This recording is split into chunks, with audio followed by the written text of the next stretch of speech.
ترى قيم البيت إزاي بتتكون؟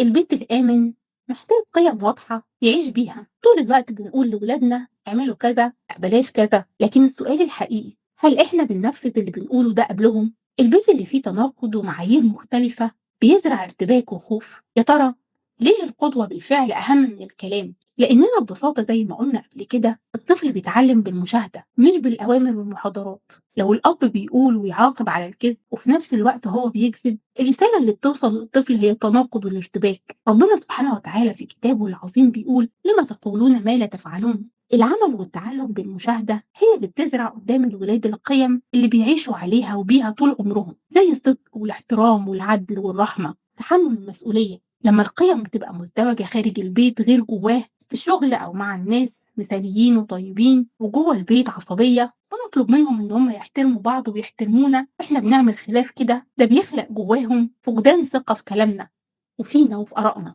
لو قدرنا كل أسبوع نختار قيمة ونتكلم عنها مع أولادنا من خلال موقف حصل من غير محاضرات ولا كلام كبير عليهم، هتتحول القيم لأسلوب حياة وهيتعلموا إن البيت الآمن مش لازم يكون بيت مثالي في كل تصرفاته ولا كل أفراده مثاليين ما بيغلطوش، لكن البيت الآمن البيت اللي بيحول القيم لحياة. لو عاوزين ولادنا يكتسبوا القيم محتاجين يشوفوها في تصرفاتنا وفي كلامنا. لو الحلقة عجبتكم شاركوها، يمكن تكون سبب لزرع نبتة خير في بيت آمن.